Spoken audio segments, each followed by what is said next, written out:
ഇനി നമ്മൾ വേറൊരു ടോപ്പിക്കിലേക്ക് പോവാം. അതിനുശേഷം ഇന്നത്തെ ബാലൻസ് എടുക്കാം.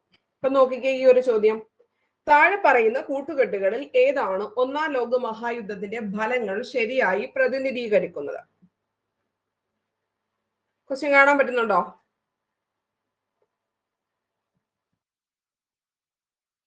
ആൻസർ പറഞ്ഞോളൂ.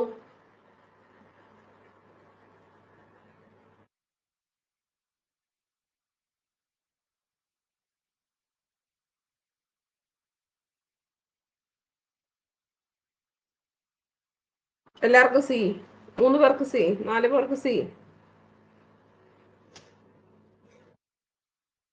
ഓക്കെ, അപ്പൊ നമുക്ക് ഒറ്റയടിക്ക് ആൻസറിലേക്ക് എത്താൻ പറ്റും.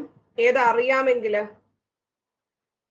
ഇതിനകത്ത് ഒരെണ്ണം മാത്രമേ ഉള്ളൂ, ലീഗ് ഓഫ് നേഷൻസ് അറിയാമെങ്കിൽ, അല്ലെ? ഇച്ചിരൂടെ ഒക്കെ ടൈറ്റ് ആയിട്ടൊക്കെ ഓപ്ഷൻസ് വരുവാണെങ്കിൽ നമ്മൾ പെട്ടുപോകും. സോ നമ്മൾ ഒന്നാം ലോക മഹായുദ്ധത്തിന്റെ കാര്യങ്ങളൊക്കെ ഡീറ്റെയിൽഡ് ആയിട്ട് നിങ്ങൾക്ക് അറിയാമെന്ന് ഞാൻ വിചാരിക്കുന്നു. 2 ക്വസ്റ്റ്യൻ ചോദിക്കട്ടെ?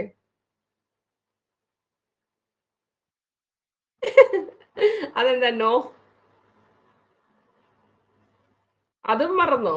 ഇനി എന്തൊക്കെ പഠിക്കണം? വേഴ്സായി സന്ധി ഏത് വർഷമാണ്? സിമ്പിൾ ചോദ്യം ചോദിക്കാൻ പറയും. വേഴ്സായി സന്ധി 1919. എവിടെ വെച്ചിട്ടാണ് വേഴ്സായി സന്ധി നടന്നത്?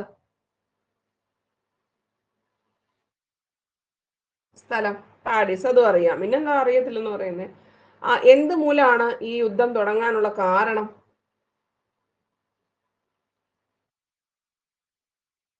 യുദ്ധം തുടങ്ങാനുള്ള കാരണം ആരെ വധിച്ചത് പ്രകാരമാണ്?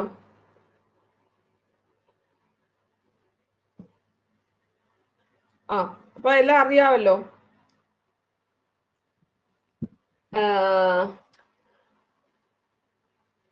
ഇനി ഇതിനകത്ത് ഉണ്ടായിരുന്ന സഖ്യകക്ഷികൾ ഏതൊക്കെയാണ്?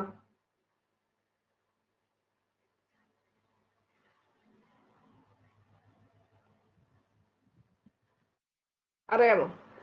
ഓക്കെ. മൊറോക്കൻ പ്രതിസന്ധി ഏത് വർഷം?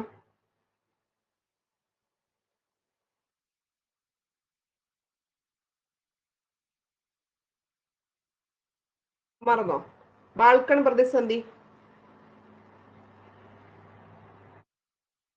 അതെല്ലാം മറന്നുപോയി.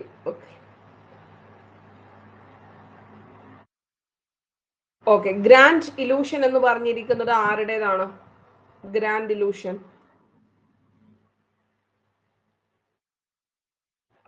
ഇയർ മാത്രമേ മറന്നുള്ളൂ. അപ്പൊ ബാക്കി കാര്യങ്ങൾ പറ. എന്തായിരുന്നു മൊറോക്കൻ പ്രതിസന്ധിക്കുള്ള കാരണം?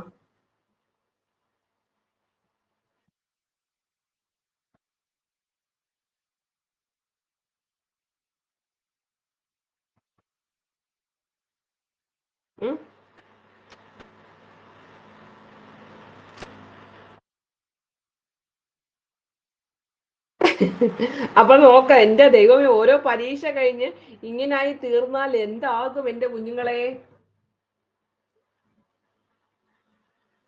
ഫ്രഷ് മൈൻഡ്, അതായിരിക്കും നല്ലത് കേട്ടോ.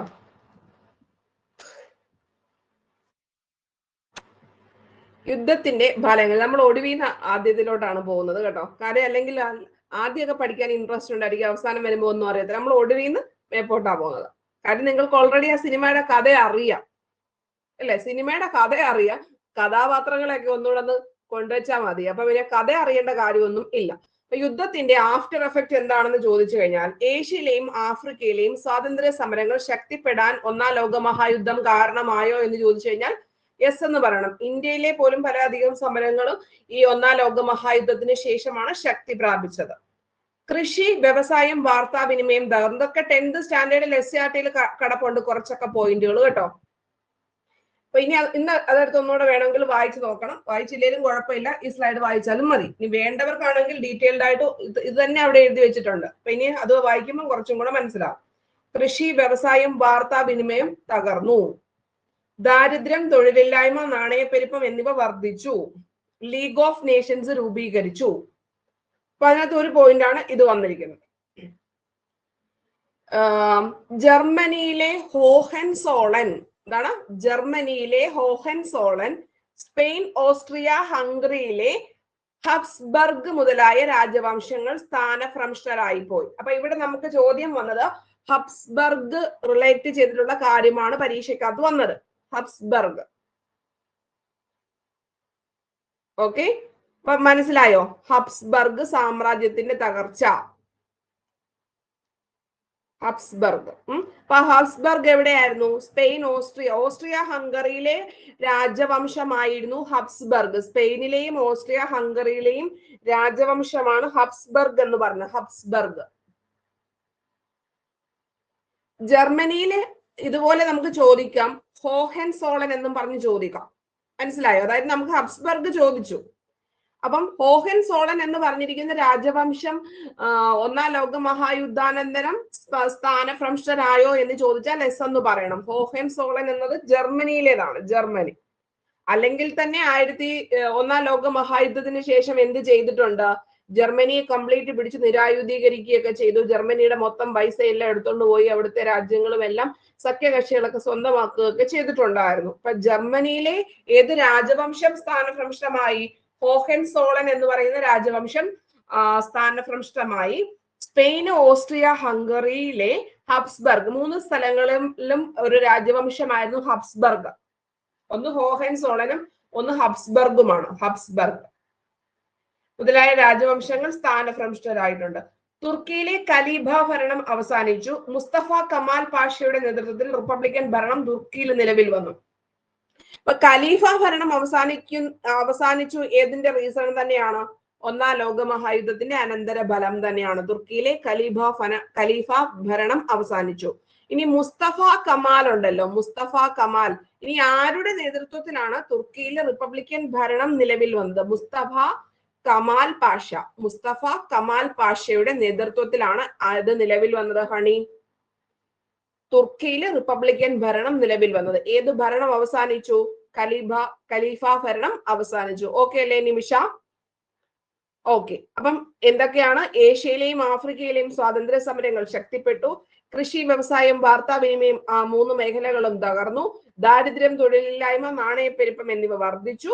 ലീഗ് ഓഫ് നേഷൻസ് രൂപീകരിച്ചു. ജർമ്മനിയിലെ ഹോഹൻസോളൻ, സ്പെയിൻ, ഓസ്ട്രിയ ഹംഗറിയിലെ ഹബ്സ്ബർഗ് തുടങ്ങിയ രാജവംശങ്ങൾ സ്ഥാനഭ്രംഷ്ടരായി. ഇനി റഷ്യയിലെ റോമനോഫ് ഭരണം അവസാനിച്ചു. അപ്പൊ റഷ്യൻ വിപ്ലവം ഏതിന്റെ അനന്തര ഫലമാണ്?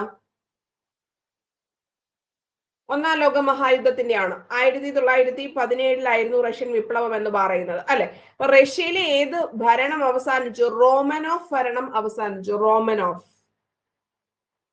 യൂറോപ്പിന് പുറത്ത് സാമ്പത്തിക ശക്തിയായിട്ട് ആര് ഉയർന്നു വന്നു? അമേരിക്ക ഉയർന്നു വന്നു. ഒന്നാം ലോക മഹായുദ്ധാനന്തരം ജർമ്മനിയുടെ മേൽ അടിച്ചേൽപ്പിച്ച സന്ധിയാണ് ഏത്? വേഴ്സായ് സന്ധി എന്ന് പറഞ്ഞിരിക്കുന്നത്. ഒന്നാം ലോക മഹായുദ്ധാനന്തരവുമായിട്ട് ബന്ധപ്പെട്ടാണ് വേഴ്സായ് സന്ധി എന്ന് പറയുന്നത്.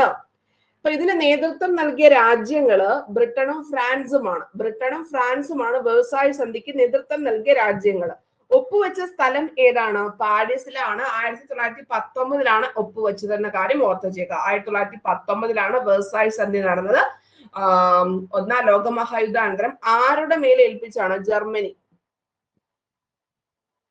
ഇനി നേതൃത്വം നൽകിയ രാജ്യങ്ങൾ ഏതൊക്കെയാണ്? ബ്രിട്ടനും ഫ്രാൻസുമാണ്. ഇനി ജർമ്മനിയുടെ കോളനികൾ മുഴുവൻ സഖ്യകക്ഷികൾ അങ്ങ് വീതിച്ചെടുത്തു, മുമ്പേ പറഞ്ഞു. ഇനി അവിടുത്തെ പ്രധാനപ്പെട്ട ഖനി പ്രദേശങ്ങളൊക്കെ ഇവര് കൈക്കലാക്കി. യുദ്ധക്കുറ്റം ആരുടെ മേൽ ചുമത്തി? ജർമ്മനിയുടെ മേൽ ചുമത്തുകയും ജർമ്മനിയെ കംപ്ലീറ്റ് ആയിട്ട് ആയുധങ്ങളെല്ലാം പിടിച്ചെടുത്ത് അവരുടെ ആയുധങ്ങളെല്ലാം നശിപ്പിച്ചു കളഞ്ഞു, നിരായുധീകരിച്ചു. ഓക്കെ. അപ്പൊ ഈ ഒന്നാം ലോക മഹായുദ്ധത്തിന് ഫുൾ കുറ്റം ആരുടെ മണ്ടയിൽ അങ്ങ് ചേർത്ത് വെച്ചു? ജർമ്മനിയുടെ മേൽ അങ്ങ് ചേർത്ത് വെച്ചു. അപ്പൊ അതിനുശേഷം എന്തു സംഭവിച്ചു? യുദ്ധക്കുറ്റം ജർമ്മനിയുടെ മേൽ കെട്ടിവെക്കുകയും ജർമ്മനിയെ നിരായുധീകരിക്കുകയും ചെയ്തു. ജർമ്മനിയുടെ കോളനികൾ മുഴുവൻ സഖ്യകക്ഷികൾ. അപ്പൊ അത് ഓക്കെ ആണല്ലോ. ഇനി റോമനോഫ് ഭരണം അവസാനിച്ചു. റഷ്യയിലെ റോമനോഫ് ഭരണം അവസാനിച്ചു. അമേരിക്ക ഉയർന്നു വന്നു. Okay, simple. ഇനി നമ്മൾ അഡീഷണലി 2 പോയിന്റ് പഠിക്കുന്നുണ്ട്. പിന്നെ ഇതിനകത്തുള്ള റയർ പോയിന്റ് 3 പറഞ്ഞിരിക്കുന്നത്. ജർമ്മനിയിലെ ഏത് രാജവംശമാണ് ഒന്നാം ലോക മഹായുദ്ധത്തിന് ശേഷം നശിച്ചത്? ഏത് പറയണം? ജർമ്മനിയിലെ ഒന്നാം ലോക മഹായുദ്ധത്തിന് ശേഷം നശിച്ചത് ഹോഗനാസോളൻ, ഹോഹൻസോളൻ, ഹോഹൻസോളൻ. പിന്നെ അടുത്തായിട്ട് നമ്മൾ ഇനിയും പഠിക്കാൻ പോകുന്ന അടുത്ത പോയിന്റ് സെന്റ് ജർമ്മൻ സന്ധി. സെന്റ് ജർമ്മൻ സന്ധി 1919, സെവറു സന്ധി 1920. ഇത് രണ്ടും പഠിച്ചു നോക്കണേ. സെന്റ് ജർമ്മൻ സന്ധി ഇതെല്ലാം ഒന്നാം ലോക മഹായുദ്ധാനന്തരം തന്നെ വന്നിരിക്കുന്നതാണ്. സെവർ എന്നും പറയും, സെവർ സന്ധി. ഇങ്ങനെ സെവർ, SEVRU, സെവർ സന്ധി, സെവർ സന്ധി. അപ്പം സെന്റ് ജർമ്മൻ എന്ന് പറഞ്ഞിരിക്കുന്നത് ആസ്ട്രിയ ഹംഗറി ഒന്നിച്ചല്ലായിരുന്നോ? അതായത് നമ്മൾ ആസ്ട്രിയ ഹംഗറി എന്നൊക്കെ ഒന്നിച്ചല്ലേ പറയുന്നത്. അപ്പൊ ആസ്ട്രിയ ഹംഗറിയെ ഏത് സന്ധി പ്രകാരമാണ് ആസ്ട്രിയയിൽ നിന്ന് ഹംഗറിയെ വേർപെടുത്തിയത്? രണ്ടോട് ഒന്നിച്ചു കിടക്കുന്നതായിരുന്നു പേര്. അപ്പൊ അതിനെ സെപ്പറേറ്റ് ചെയ്തത് 1919. മനസ്സിലായോ? 1919. അത് സെന്റ് ജർമ്മൻ പ്രസ്ഥാനം, സെന്റ് ജർമ്മൻ സന്ധി. പഠിച്ചേ, സെന്റ് ജർമ്മൻ സന്ധി പ്രകാരം ഓസ്ട്രിയ ഹംഗറിയെ സെപ്പറേറ്റ് ചെയ്തു 1919. ഓക്കെ അല്ലെ? 1919 ഓസ്ട്രിയ ഹംഗറിയെ എന്ത് ചെയ്തിട്ടുണ്ട്? സെന്റ് ജർമ്മൻ സന്ധി പ്രകാരം എന്ത് ചെയ്തു? സെപ്പറേറ്റ് ചെയ്തു. ഇനിയും സെവറു സന്ധി എന്ന് പറയുന്ന സംഭവം എന്താണ്? സെവറു സന്ധി തുർക്കിക്ക് ആഫ്രിക്കയിലും, അതായത് തുർക്കിയിലെ ഖലീഫ ഭരണം എൻഡ് ചെയ്തെന്ന് നമ്മളിപ്പോ പറഞ്ഞു.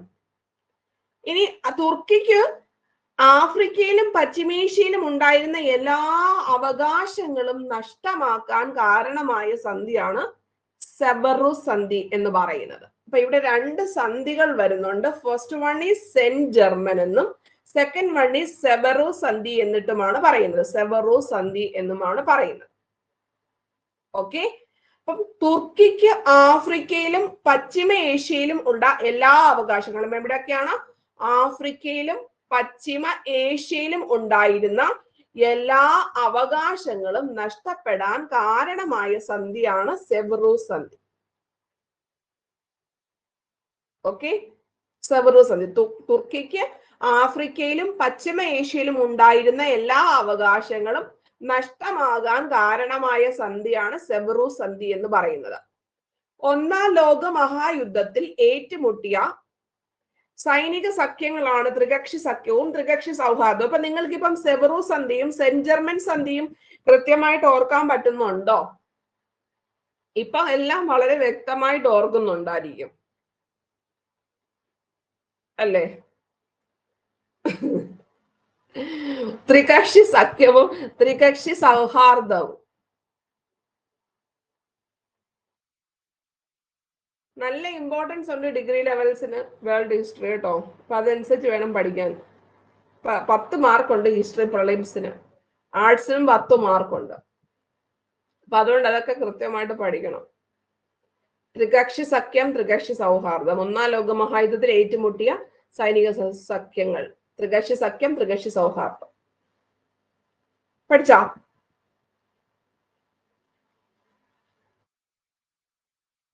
ഓക്കെ, ഇനി നമുക്ക് ഡീറ്റെയിൽഡ് ആയിട്ട് പഠിക്കാം. ഓക്കെ, ഇനിയും രണ്ട് സഖ്യങ്ങൾ എന്തൊക്കെ പറയണം? സഖ്യമെന്നും സൗഹാർദ്ദമെന്നും. രണ്ടിനകത്തും ത്രികക്ഷി എന്നിട്ടുണ്ട്. എന്തോ? രണ്ടിനകത്തും ത്രികക്ഷി എന്നിട്ടുണ്ട്. സഖ്യവും സൗഹാർദ്ദവും. ഓക്കെ, അപ്പൊ അത് ഏതൊക്കെയാണ്? ഈ ആസ്ട്രിയ ഹംഗറിനെ ഇതിനു ശേഷം സെപ്പറേറ്റ് ചെയ്തു. ഏത് സന്ധി പ്രകാരമാണ്? സെന്റ് ജർമ്മൻ സന്ധി പ്രകാരം 1919. ക്ലിയർ? ഇനി അടുത്തൊരു പോയിന്റ് കൂടെ പഠിക്കാം, അതിനുശേഷം നമുക്ക് സൗഹാർദ്ദത്തിലേക്ക് പോകാം. അതായത് ഒന്നാം ലോക മഹായുദ്ധം ആരംഭിച്ചപ്പോൾ ത്രികക്ഷി സഖ്യത്തിലും അവസാനിച്ചപ്പോൾ ആരിലുമായി? സൗഹാർദ്ദത്തിലുമായ രാജ്യം ഇറ്റലി. ഓക്കെ, ബാക്കി പാവം ആരും ഒറ്റപ്പെട്ടു, ജർമ്മനി അങ്ങ് ഒറ്റപ്പെട്ടു. മനസ്സിലായി എന്തുകൊണ്ടാണ് ജർമ്മനിക്ക് അത്ര പണി കിട്ടിയത്? ആര് ചതിച്ചു? കൂടെ നിന്ന് ഇറ്റലി ചതിച്ചു. അപ്പം ഇറ്റലി അങ്ങ് കാലുമാറി. ഒന്നാം ലോകമഹായുദ്ധം ആരംഭിച്ചപ്പോൾ സഖ്യത്തിലും എൻഡ് ചെയ്തപ്പോൾ സൗഹാർദ്ദത്തിലും അംഗമായ രാജ്യമാണ് ഇറ്റലി എന്ന് പറഞ്ഞത്. അപ്പം ജർമ്മനിയുടെ കാര്യവും നമ്മൾ പഠിച്ചു. ഇവിടെ നോക്കിക്കേ, അതായത് നമ്മൾ ഈ ആരാ വിജയിച്ചത്? സൗഹാർദ്ദമാണ് വിജയിച്ചത് ആണല്ലോ. ഇനി ഇവിടെ നമ്മൾ നോക്കുമ്പം വേഴ്സായ് സന്ധിക്ക് നേതൃത്വം നൽകിയത് ആരാ? ഇവർ രണ്ടുമാ. ഇനി ഇതിന് ശേഷം പറഞ്ഞിട്ടുണ്ടോ ഒന്നാം ലോക മഹായുദ്ധത്തിന് സംഭവിച്ചതിന് ശേഷം എവിടെ റവല്യൂഷൻ ഉണ്ടായി? റഷ്യയില് അല്ലെ? ഒന്ന് കണക്ട് ചെയ്തൊന്ന് നോക്കിക്കേ എല്ലാ കാര്യങ്ങളും. ജർമ്മനിയെ നിരായുധീകരിച്ചു, ഇറ്റലി ഇപ്പുറത്തോട്ട് ഇങ്ങ് മാറി, ഓസ്ട്രിയ ഹംഗറിനെ സെപ്പറേറ്റ് ചെയ്തു അല്ലെ? അതായത് ലാസ്റ്റിൽ ആരെ മാത്രമേ ഉള്ളൂ അവിടെ? ഇംഗ്ലണ്ടും ഫ്രാൻസേ ഉള്ളൂ കറന്റ്ലി. സോ അവരാണ് എല്ലാ കാര്യങ്ങളും വീണ്ടും നിയന്ത്രിക്കാൻ തുടങ്ങി. വേഴ്സായ് സന്ധി മനസ്സിലായോ? അതായത് ഇംഗ്ലണ്ടും ഫ്രാൻസും റഷ്യയും കൂടെ ചേർന്നിട്ട് ത്രികക്ഷി സൗഹാർദ്ദം. ഇതിനകത്ത് ഇറ്റലിയും ജർമ്മനിയും ഓസ്ട്രിയയും ഹംഗറിയും കൂടെ ചേർന്നിട്ടായിരുന്നു ഈ സംഭവം ഉണ്ടായിരുന്നത്. ഇനി ഓസ്ട്രിയ ഹംഗറിയെ ഒന്നാം ലോക മഹായുദ്ധത്തിന് ശേഷം സെന്റ് ജർമ്മൻ സന്ധി പ്രകാരം സെപ്പറേറ്റ് ചെയ്തു. ശരിയല്ലേ? ഇനി ജർമ്മനിയെ എന്ത് ചെയ്തു? നിരായുധീകരിച്ചു. ഇറ്റലി ഇങ്ങ് ചേർന്നു. റഷ്യൻ വിപ്ലവം ഉണ്ടായി. എവിടുത്തെ രാജവംശം നശിച്ചു എന്നിട്ടാണോ ക്വസ്റ്റ്യൻ വന്നത്? ഓസ്ട്രിയ ഹംഗറിയിലെ രാജവംശം അല്ലെ? ഹിബ്സ്ബർഗ്. ഇപ്പോഴത്തെ ക്വസ്റ്റ്യനകത്ത് എന്തോ വന്നേ അല്ലേ? ഞാൻ പറഞ്ഞത് ശരിയല്ലേ? ഹബ്സ്ബർഗ്. ഹിബ്സ് അല്ല, ഹബ്സ. ഹബ്സ്ബർഗ്. കിട്ടിയോ? അപ്പൊ ഇവിടെ ഒന്ന് നോക്കിക്കേ, ഇത് ഏത് രാജവംശവുമായി ബന്ധപ്പെട്ടിരിക്കുന്നു? ഹബ്സ്ബർഗ് എന്ന് ചോദിക്കുമ്പോൾ ഏത് നമ്മൾ പറയണം? Austria Hungary. സ്പെയിനും കൂടെ ഓർക്കണേ. ഇനി ഓസ്ട്രിയ ഹംഗറിയെ സെപ്പറേറ്റ് ചെയ്ത വർഷം എന്ന് പറഞ്ഞേ ഏത് വർഷം? 1919. അത് ഏത് സന്ധി പ്രകാരം? സെന്റ് ജർമ്മൻ സന്ധി പ്രകാരം അല്ലെ? റഷ്യൻ വിപ്ലവം ഇതിനു ശേഷം സ്റ്റാർട്ട് ചെയ്തു. അപ്പൊ ഈ റഷ്യ ആരുടെ കൂടെ ഉണ്ടായിരുന്നു എന്ന് പറഞ്ഞേ? ത്രികക്ഷി സൗഹാർദ്ദത്തിനോടൊപ്പം ഉള്ളതായിരുന്നു. സൗഹാർദ്ദത്തിനോടൊപ്പം ആരാണ് കൂറുമാറിയത്? ഇറ്റലിയാണ് കൂറുമാറിയത്. ആരെയാണ് നിരായുധീകരിച്ചത്? ജർമ്മനിയാണ് നിരായുധീകരിച്ചത്. ജർമ്മനിയിൽ ഉണ്ടായിരുന്ന രാജവംശം എന്തോ ആയിരുന്നു?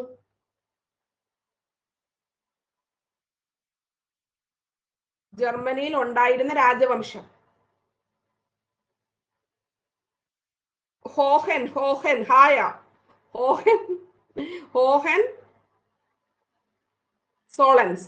സോളമൻ എന്ന് പറയും, സോളൻ. അപ്പൊ അത്രയും കാര്യങ്ങൾ കറക്റ്റ് ആയിട്ട് കിട്ടുമോ? ഓക്കെ. ഇനി തുർക്കിയിലെ ഭരണം അവസാനിച്ചു, പകരം എന്തോ ഒരു ഭാഷ കേറിയിട്ടുണ്ടെന്ന് പറഞ്ഞു. പകരം ഇവര് ഒരു സന്ധി വെച്ചിട്ടുണ്ടായിരുന്നു. തുർക്കിയുടെ എല്ലാ ഭരണങ്ങളും പശ്ചിമേഷ്യയിലും ആഫ്രിക്കയിലും എൻഡ് ചെയ്തു. ഏത് പ്രകാരം? അബിറാമി.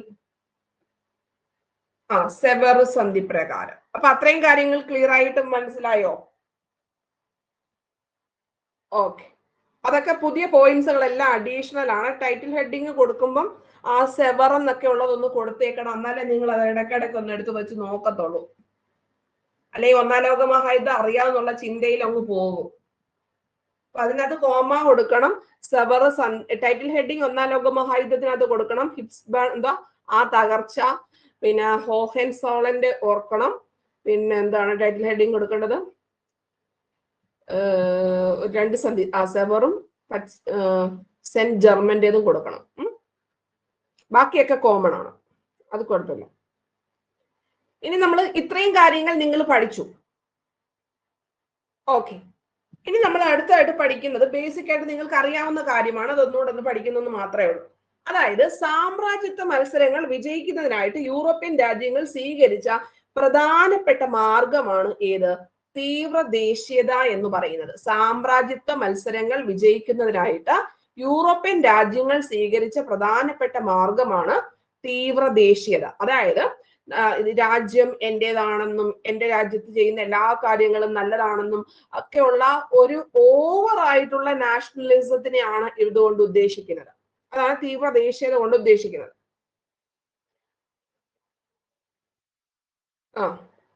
അപ്പൊ അങ്ങനെ നമ്മൾ പാൻസ്ലാവ് പ്രസ്ഥാനമെന്നും പാൻ ജർമ്മൻ പ്രസ്ഥാനമെന്നും പ്രതികാര പ്രസ്ഥാനമെന്നും തീവ്ര ദേശീയതയുടെ അടിസ്ഥാനത്തിൽ എത്ര ആയിട്ട് തരംതിരിച്ചിട്ടുണ്ട്?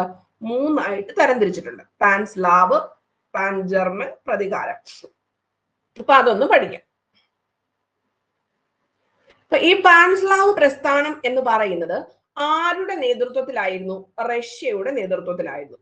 പാൻ ജർമ്മൻ എന്ന് പറയുമ്പോൾ ആരുടെ നേതൃത്വത്തിലാണ്? ജർമ്മനിയുടെ നേതൃത്വത്തിലാണ്. പ്രതികാര പ്രസ്ഥാനം ആരുടെ നേതൃത്വത്തിലാണ്? ഫ്രാൻസിന്റെ നേതൃത്വത്തിലാണ് ഉണ്ടായിരുന്നത്. ഓക്കെ, അപ്പം നമ്മൾക്ക് 2 സഖ്യ കക്ഷികളാണ് വരുന്നത്. സൗഹാർദ്ദത്തിൽ FRE ആണ് വരുന്നത്, ആണല്ലോ.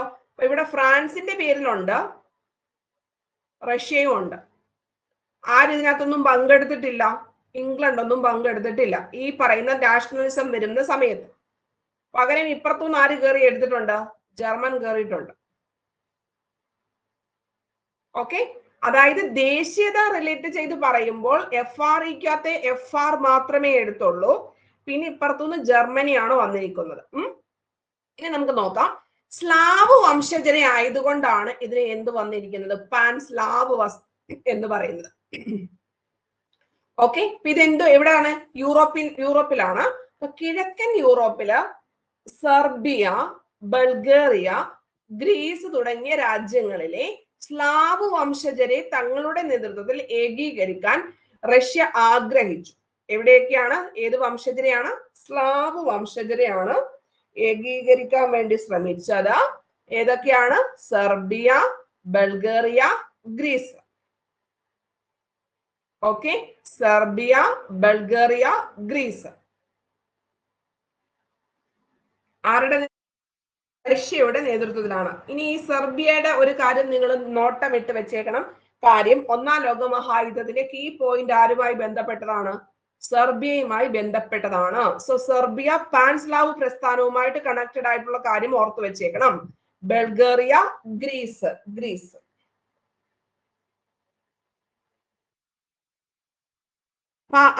അതായിരുന്നു പിന്നെ റഷ്യയുടെ നേതൃത്വത്തിലുള്ളതായിരുന്നു പാൻസ്ലാവ്. ഇനി പാൻ ജർമ്മൻ എന്ന് പറയുന്ന സംഭവം മധ്യ യൂറോപ്പിലും ബാൾക്കൻ മേഖലയിലും സ്വാധീനം ഉറപ്പിക്കുന്നതിനായി ജർമ്മനി കണ്ടെത്തിയ മാർഗമാണ്. അവിടുത്തെ വംശജർ എന്താണ്? ട്യൂട്ടോണിക്. അറിയാത്തവര് ട്യൂട്ടോണിക് വംശം ഏതുമായി ബന്ധപ്പെട്ടിരിക്കുന്നു? പാൻ ജർമ്മൻ പ്രസ്ഥാനം. സ്ലാവ് വംശജർ റഷ്യ, പാൻ സ്ലാവ് പ്രസ്ഥാനം.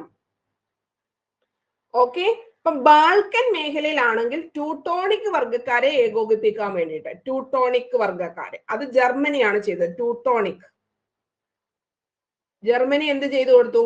ടോണിക് കൊടുത്തു. ട്യൂട്ടോണിക്. മധ്യ യൂറോപ്പിലും ബാൾക്കൻ മേഖലയിലും 2 തരത്തിലുള്ള ടോണിക്, മധ്യ യൂറോപ്പിലും ബാൾക്കൻ മേഖലയിലും. ഇനി പ്രതികാര പ്രസ്ഥാനം 1871 ജർമ്മനി ഫ്രാൻസിന്റെ പക്കൽ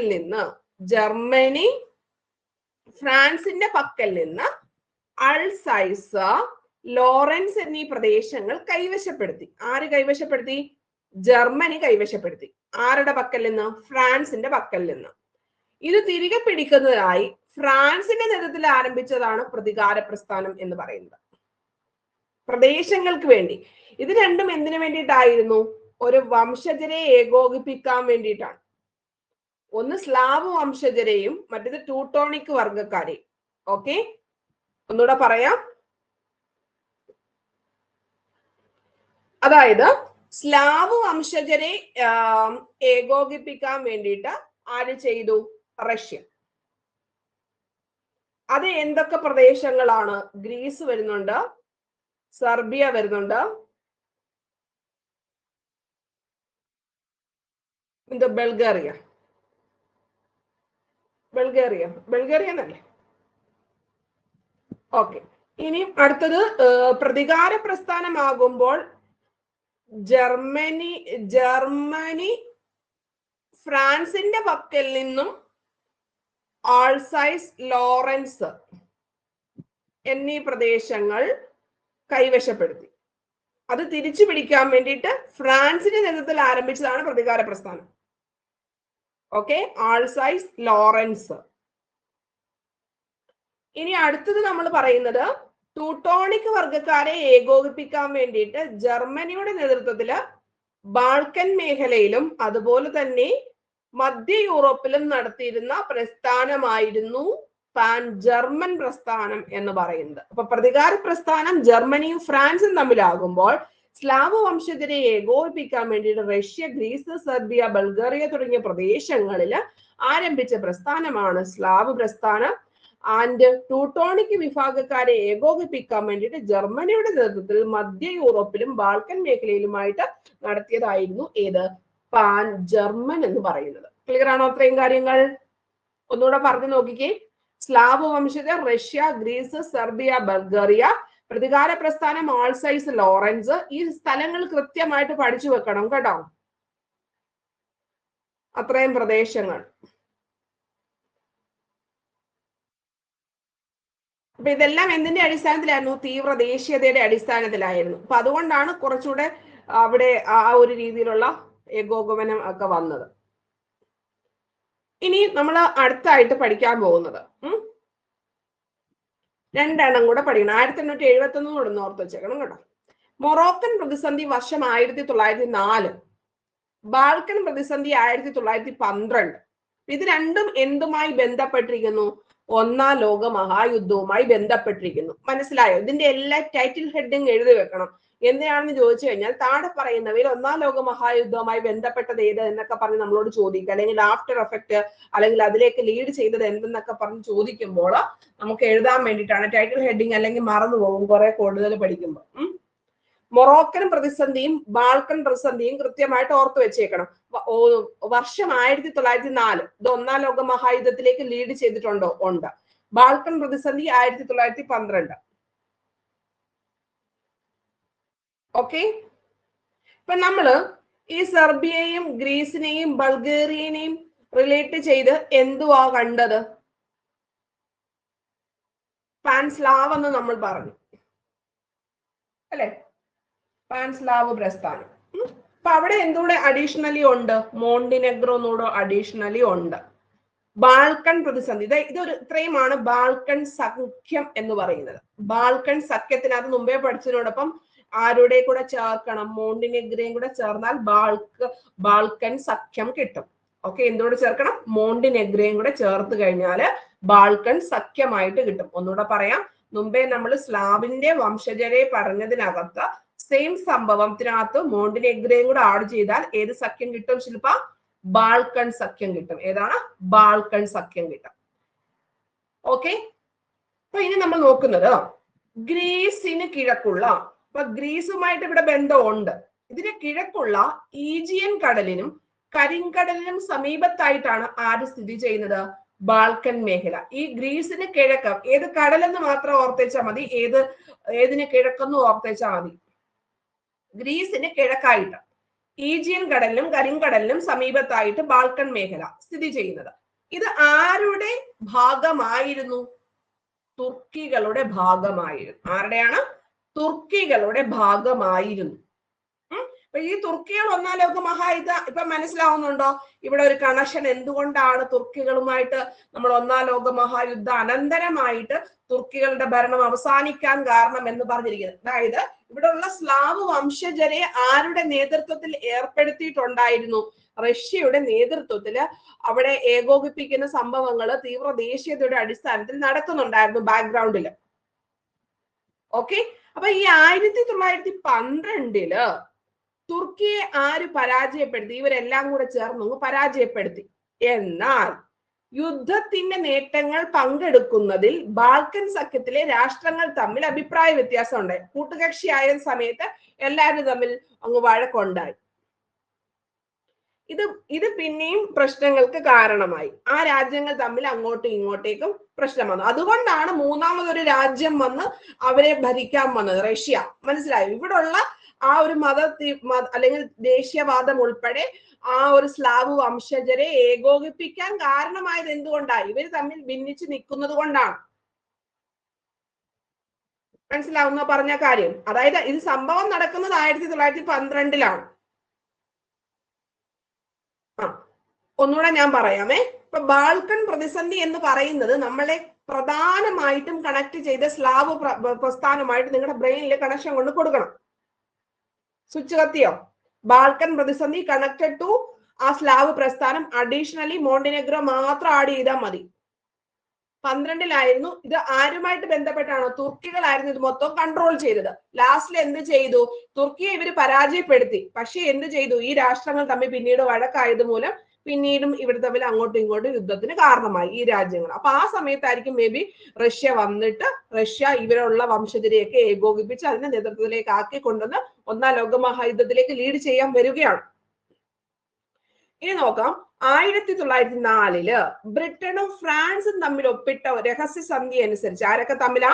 ബ്രിട്ടനും ഫ്രാൻസും. മുമ്പേ നമ്മൾ പറഞ്ഞു വേഴ്സായി സന്ധി ആരാണ് മുൻകൈ എടുത്ത് ചെയ്യിപ്പിച്ചത്? ബ്രിട്ടനും ഫ്രാൻസുമാണ്. ഈ ബ്രിട്ടനും ഫ്രാൻസും ഒന്നാം ലോകമഹായുദ്ധത്തിൽ എന്തായിരുന്നു? ഫ്രണ്ട്സ് ആയിരുന്നു. ആഫ്രിക്കൻ രാജ്യമായ മൊറോക്കയിൽ ഫ്രാൻസിന്റെ ആധിപത്യം ബ്രിട്ടൻ അംഗീകരിച്ചു. ആരുടെ ആധിപത്യം? ഫ്രാൻസിന്റെ ആധിപത്യം ബ്രിട്ടൻ അംഗീകരിച്ചു. എന്നാൽ മൊറോക്കോ കൈവശപ്പെടുത്താൻ ആരാഗ്രഹിച്ചു? ജർമ്മനി അങ്ങ് ആഗ്രഹിച്ചു. ജർമ്മനി എല്ലായിടത്തും കയറി ഇടപെടും. ജർമ്മനിയില് ഫ്രാൻസിന്റെ പ്രദേശമായിരുന്ന ഏതാണ് ജർമ്മനി കൊണ്ടുപോയത്? ഓൾസൈസ് ലോറൻസ് എന്ന് പറയുന്ന പ്രദേശങ്ങൾ, പ്രതികാര പ്രസ്ഥാനം. മനസ്സിലായോ? അപ്പൊ അത് ആരുമായിട്ടുള്ളായിരുന്നു? ജർമ്മനിയാ കൊണ്ടുപോയത്. ജർമ്മനിക്ക് എവിടെയും കണ്ണുണ്ടായിരുന്നു? ഈ മൊറോക്കയിൽ ഒരു കണ്ണുണ്ടായിരുന്നു. മൊറോക്കൻ തുറമുഖമായ അഗഡീർ, അവിടുത്തെ എന്താണ്? അഗഡീറിലേക്ക് ജർമ്മനി യുദ്ധക്കപ്പലുകൾ അയച്ചു. തുടർന്നുള്ള അനുരഞ്ജന ചർച്ചയിൽ തങ്ങളുടെ കളനിയായ ഫ്രഞ്ച് കോങ്കോയുടെ ചില ഭാഗങ്ങൾ ജർമ്മനിക്ക് നൽകി ഫ്രാൻസ് ഈ പ്രശ്നം പരിഹരിച്ചു. എങ്കിലും ഫ്രാൻസും ജർമ്മനിയും തമ്മിൽ കടുത്ത ശത്രുത തുടർന്നു. ഓക്കെ. മറ്റേ പ്രശ്നം നമ്മൾ പഠിച്ചത് 1871-ലാണ്. അന്ന് മുതലേ ഇവർ തമ്മിൽ ഒരു ചെറിയ ഉടക്കുണ്ട്. അപ്പൊ ഒന്നുകൂടെ പറയാം. മൊറോക്കൻ പ്രതിസന്ധി എന്ന് പറയുന്നതും ബാൾക്കൻ പ്രതിസന്ധി എന്ന് പറയുന്നതും ഈ പറയുന്ന ത്രികക്ഷി സഖ്യവും ത്രികക്ഷി സൗഹാർദ്ദവും തമ്മിലുള്ള ഒരു പ്രശ്നമാണ് ആക്ച്വലി മൊറോക്കൻ പ്രതിസന്ധിയും ബാൾക്കൻ പ്രതിസന്ധിയും. അതായത് അവിടെയൊക്കെ ഉള്ള കുറച്ച് പ്രദേശങ്ങൾ ഇവരുടെ അധീനതയിൽ ആവണം എന്നിട്ടുള്ള അങ്ങോട്ടും ഇങ്ങോട്ടുള്ള വഴക്കാണ് ഏതിന് കാരണം? ഈ ഒന്നാം ലോക മഹായുദ്ധത്തിലേക്ക് ലീഡ് ചെയ്ത് കൊണ്ടുവരുന്നതിന്റെ ആ ഒരു റൂട്ട് കോസ് എന്ന് പറയുന്നത്. മനസ്സിലായോ? അപ്പം ജർമ്മനിയിലെ ഏറ്റവും ജർമ്മനിക്ക് വേണ്ട ഒരു തുറമുഖത്തിന്റെ പേരെന്തുവായിരുന്നു? അഗഡീർ തുറമുഖം. അതെവിടെയാണ്? മൊറോക്കയിലായിരുന്നു. അപ്പം കുറച്ച് പോർഷൻ ആര് കൊടുത്തു? ഫ്രഞ്ച് കോങ്കോയുടെ ചില ഭാഗങ്ങൾ ജർമ്മനിക്ക് നൽകി ഫ്രാൻസ് ഈ പ്രദേശം പരിഹരിച്ചു.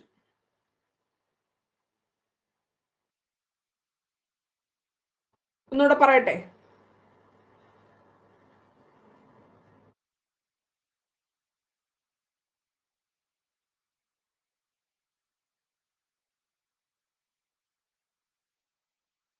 പറ. പാൻസ്ലാവിന്റെ ഒക്കെ അറിയാം. മൊറോക്കൻ പ്രതിസന്ധി വർഷം പറഞ്ഞേ. 4. അപ്പൊ ഇവിടെ എന്തുവായിരുന്നു? ബ്രിട്ടനും ഫ്രാൻസിലും ഒരു ഇതുണ്ടായിരുന്നു. അതിന്റെ ഫലമായിട്ട് ആഫ്രിക്കയിലെ മൊറോക്കോ എന്ന് പറയുന്ന പ്രദേശത്തുണ്ടായിരുന്ന അഗഡീർ തുറമുഖം ആര് കൈവശപ്പെടുത്തണമെന്ന് ആഗ്രഹിച്ചിട്ടുണ്ടായിരുന്നു? ജർമ്മനി. ആരുടെയിലായിരുന്നു ഈ ഒരു സന്ധി പ്രകാരം? ഫ്രാൻസിനായിരുന്നു അധീനത്വം വരുന്നത്.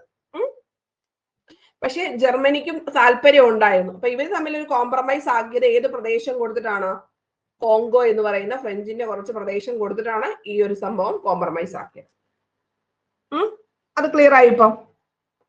ഇനി അടുത്തതായിട്ട് പറയുന്നത് ബാൾക്കൻ പ്രതിസന്ധി എന്ന് പറയുമ്പോൾ ബാൾക്കൻ പ്രദേശവുമായിട്ട് ബന്ധപ്പെട്ടാണ്. ബാൾക്കൻ പ്രതിസന്ധി എന്ന് പറഞ്ഞത് ബാൾക്കൻ മേഖലയുമായി ബന്ധപ്പെട്ടതാണ്. ഈ മേഖല ആരുടെ ആധിപത്യത്തിലായിരുന്നു? തുർക്കികളുടെ ആധിപത്യത്തിലായിരുന്നു. അപ്പൊ ഇവര് തമ്മിൽ യുദ്ധം ചെയ്തപ്പോ ആര് തോറ്റു? തുർക്കി തോറ്റു. പക്ഷെ വീണ്ടും ഇവര് തമ്മിൽ ആ പ്രദേശങ്ങളെ തമ്മിട്ട് വീണ്ടും വഴക്കായിരുന്നു. അപ്പൊ ഈ ബാൾക്കൻ മേഖല എന്ന് പറഞ്ഞത് ഗ്രീസിന് കിഴക്കായിട്ട് ഒരു കരിങ്കടലും ഒരു ഈജിയൻ കടലും ഉണ്ട്. അതിനിടയിലുള്ള ഒരു പ്രദേശമായിരുന്നു ഈ ബാൾക്കൻ മേഖല.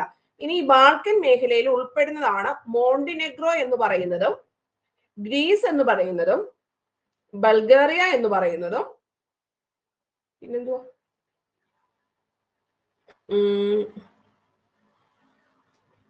ഒന്നുകൂടെ ഉണ്ടല്ലോ,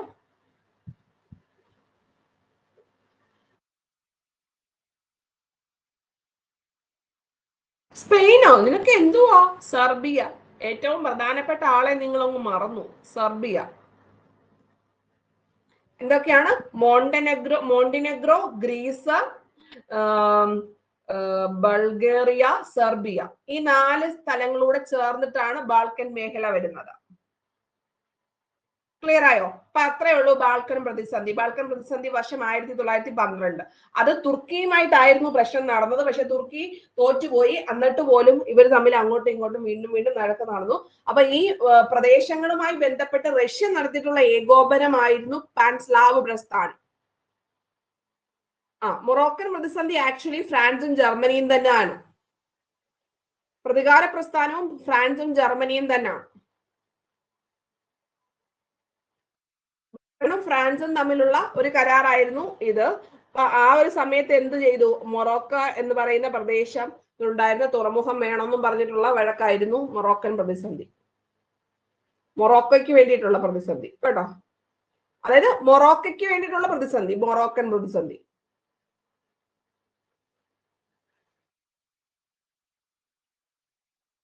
ക്ലിയർ? ഇനി നമുക്ക് ഒരു പോയിന്റ് കൂടെ പഠിക്കാം. അതായത് ഇനി ബേസിക് ആയിട്ടുള്ള യുദ്ധത്തിലേക്ക് വരികയാണ്. 1912 നമ്മൾ ബാൾക്കൻ ഇതുമായി ബന്ധപ്പെട്ട് നിൽക്കുന്നത്. ഇനി യുദ്ധത്തിന്റെ കാരണം എന്ന് പറയുന്നത് എന്താണ്? ഓസ്ട്രിയൻ കിരീടാവകാശിയായിരുന്ന ഫ്രാൻസിസ് ഫെർഡിനൻഡിനെ എന്ത് വരുന്നു? ഒന്നുകൂടെ പറയാം. നമ്മളുടെ ത്രികക്ഷി സഖ്യം എന്ന് പറയുന്നത് ആരൊക്കെ ആയിരുന്നു? ആസ്ട്രിയ ഹംഗറി ഉണ്ട്, ജർമ്മനി ഉണ്ട്, ഇറ്റലി ഉണ്ട്, അല്ലേ? അപ്പൊ ഈ ഓസ്ട്രിയ ഹംഗറി എന്ന് പറയുന്നതിനകത്ത് ഓസ്ട്രിയൻ കിരീട അവകാശിയായിരുന്ന ഫ്രാൻസിസ് ഫെർഡിനൻഡിനെ ബോസ്നിയൻ തലസ്ഥാനമായിട്ടുള്ള സരയാവോയിൽ വെച്ച് വെടിവെച്ച് കൊന്ന സെർബിയൻ യുവാവാണ് ഗ്ലാവോ പ്രിൻസപ്പ് എന്ന് പറയുന്നത്. എന്താ?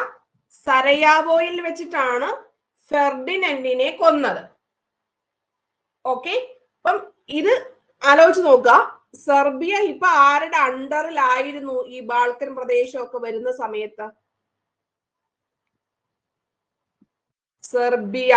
സെർബിയ ഏതാന്ന് പറഞ്ഞേ?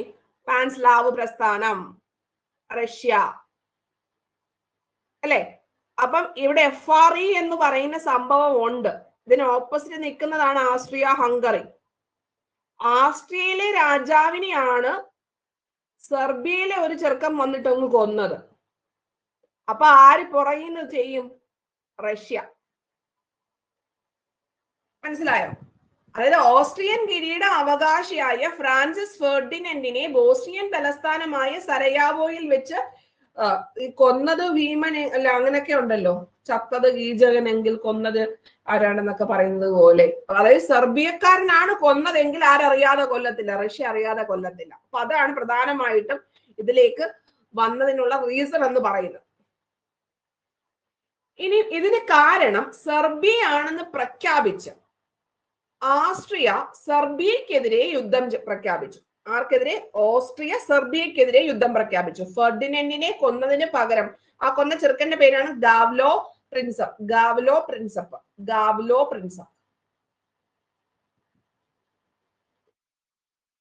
കാരണം സെർബിയ ആണെന്ന് പ്രഖ്യാപിച്ച ഓസ്ട്രിയൻ സെർബിയക്കെതിരെ യുദ്ധം പ്രഖ്യാപിച്ചത് 1914 ജൂലൈ 28-നാണ്. 14 ജൂലൈ മാസം 28-നാണ്. ഉണ്ട് 1914 ജൂലൈ 28. ഇപ്പൊ ആ ചെറുക്കന് ആകപ്പാടെ 110 വയസ്സേ ഉള്ളൂ. യുദ്ധം വിജയിച്ചത് ബ്രിട്ടന്റെയും ഫ്രാൻസിന്റെയും നേതൃത്വത്തിലുള്ള സഖ്യമാണ്. ഓക്കെ, അപ്പം ജസ്റ്റ് ഇമാജിൻ ചെയ്യുക, നമ്മുടെ സഖ്യത്തിലുള്ള ഓസ്ട്രിയയുടെ രാജാവാൻ പോകുന്ന ചെറുക്കനെ ഈ പറയുന്ന സെർബിയയിലെ ഒരു ചെറുക്കൻ വന്നങ്ങ് കൊന്നു. അപ്പം ഓസ്ട്രിയക്കെതിരെ ഓസ്ട്രിയ ആർക്കെതിരെ യുദ്ധം പ്രഖ്യാപിക്കും? സെർബിയക്കെതിരെ. അപ്പൊ സെർബിയയെ സപ്പോർട്ട് ചെയ്ത് നിൽക്കുന്നത് റഷ്യ ആണ്. അപ്പൊ പുറകെ ആര് നിൽക്കും? റഷ്യയെ സപ്പോർട്ട് ചെയ്ത് ഇവര് രണ്ടും നിൽക്കും. അപ്പൊ ഈ ഓസ്ട്രിയ ഹംഗറിയെ സപ്പോർട്ട് ചെയ്യാൻ ഇപ്പുറത്തോട്ട് ആര് നിൽക്കും? ഇവരോട് ദേഷ്യമുള്ള ആൾക്കാർ ഇവരോട്ട് നിൽക്കും. അങ്ങനെയാണ് യുദ്ധം ഇങ്ങനെ അങ്ങ് വഷളായി പോയത്. മനസ്സിലായോ? ആ കാര്യകാരണ സഹിതം. ഇനി ലാസ്റ്റ് സെർബിയ കൊണ്ട് വേറെ സ്ഥലത്തൊന്നും വെക്കാതിരുന്നാൽ മതി. ഇപ്പൊ ഇത്രയേ ഉള്ളൂ ഇതിനെ ബേസിക് ആയിട്ടുള്ള കോൺസെപ്റ്റ് എന്ന് പറഞ്ഞിരിക്കുന്നത്. ഓക്കെ, അപ്പൊ ഇത്രയും കാര്യങ്ങൾ പഠിച്ചുകൊണ്ട് വരണം. യുദ്ധം, സെല്ലുലോയിഡ്, ഇതും പഠിച്ചുകൊണ്ട് വരണം. ഇത് സെൽഫ് സ്റ്റഡിയാണ്. ഇതൊക്കെ നിങ്ങൾ സ്വന്തമായിട്ട് പഠിച്ച് എത്ര പ്രാവശ്യം പഠിച്ചു വെച്ചതാണ്. സ്വന്തമായിട്ട് പഠിച്ചുകൊണ്ട് വരണം. നാളെ ഇത് ചോദിക്കും. ഓക്കെ, അപ്പൊ ഇത്രയും കാര്യങ്ങളിലൊക്കെ അത് എന്തെങ്കിലും സംശയം ഉണ്ടോ?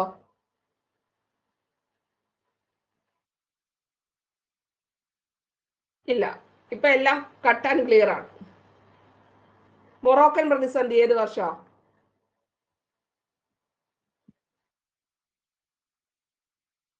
അയ്യോ, മൊറോക്കൻ പ്രതിസന്ധി 1912. കോപ്പി അടിക്കുമ്പോ ഇങ്ങനെ തന്നെ അടിക്കണം.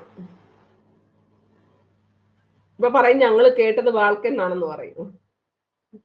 എന്റെ അഭിരാമി വരെ പറഞ്ഞു. Very good.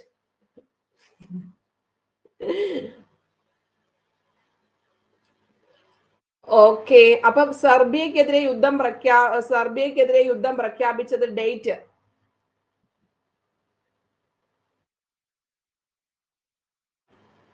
ജൂലൈ